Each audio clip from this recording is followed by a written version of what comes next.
जहाँ पे जितने मवेशी लोगों के पास नहीं है उससे ज़्यादा गोबर बेचने का और खरीदने का मामला है और उसको भुगतान भी उसी तरीके से किया गया है। वही तो प्रश्न है माननीय अध्यक्ष महोदय, जिसके पास मवेशी कम है उसको जो राशियाँ प्रदान की गई और गोबर ज्यादा खरीदी गई है, क्या इसका जांच समिति से कराएंगे क्या? इनका तो मूल प्रश्न ये है, चारा कम खाए गोबर ज्यादा कैसे दिए ये बता दीजिए। लता जी। माननीय अध्यक्ष महोदय, पैरे की बात आई है माननीय अध्यक्ष महोदय, मैं गोबर की बात भी करना चाहूंगी। गोबर खरीदी के लिए सरकार ने अलग से कोई मद रखा है या फिर जो जानकारियां यहाँ पे दी गई थी अलग अलग रखा है, या बजट में स्पेशल इसके लिए कोई अलग से मद रखा गया है क्या?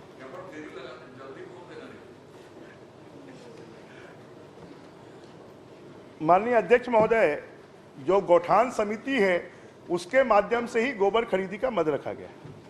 माननीय अध्यक्ष महोदय, गौठान समितियों को क्या अलग से पैसा सरकार देती है क्या कि आपको गोबर खरीदने के लिए, या फिर किस मद से दिया जाता है? इसके लिए अलग से मद है, गोबर खरीदी के लिए उस मद से उनको पैसा दिया जाता है। माननीय अध्यक्ष महोदय,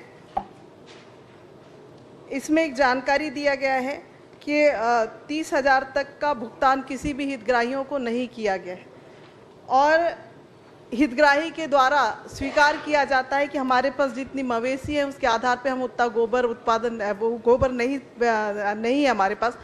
लेकिन भुगतान का अगर सूची देखें तो माननीय अध्यक्ष महोदय, कई ऐसे क्षेत्र हैं जहाँ पे जितने मवेशी लोगों के पास नहीं है उससे ज़्यादा गोबर बेचने का और खरीदने का मामला है और उसको भुगतान भी उसी तरीके से किया गया है। तो जिस तरीके से माननीय अजय चंद्राकर जी के प्रश्न को लेकर समिति से जांच कराने की बात की गई थी, मैं यहाँ पे बताना चाहूँगी अध्यक्ष, जानकारी देना चाहूँगी अध्यक्ष महोदय, एक हितग्राही जिसके पास 10 मवेशी है वो खुद कह रहा है कि मैं 52,000 किलोग्राम गोबर ही मेरे पास उपलब्ध था, लेकिन जब वहाँ पे जो खरीदी दर्शाई गई है अध्यक्ष महोदय वो 5,44,923 किलोग्राम गोबर की खरीदी गई। इनका मूल प्रश्न ये है, चारा कम खाए गोबर ज्यादा कैसे दिए ये बता दीजिए।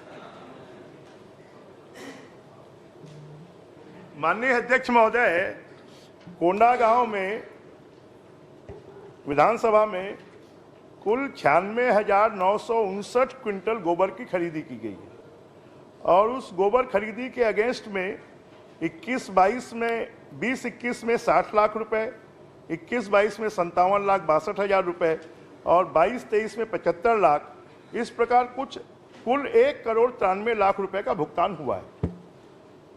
वही तो प्रश्न है माननीय अध्यक्ष महोदय, जिसके पास मवेशी कम है उसको जो राशियां प्रदान की गई और गोबर ज्यादा खरीदी गई है, क्या इसका जांच समिति से कराएंगे क्या? क्योंकि दारू का पैसा कहाँ कहाँ पे पहुंचा है वो तो सबको पता है। गोबर का पैसा किस नस्ल की गाय या भैंस है उसकी जांच कराना पड़ेगा, ये कहना है। गंभीर प्रश्न है, गंभीर प्रश्न है ये। संबंधित मुद्दा है, चारे का है, चारे के भुगतान का है, गोबर का है, तो मैं सोचता हूं कि जो प्रश्न संदर्भ समिति को आप संदर्भित करने वाले हैं उसमें आप ये गोबर के प्रश्न को इसको भी जोड़ लेंगे। पुन्नूलाल मोहल्ले जी।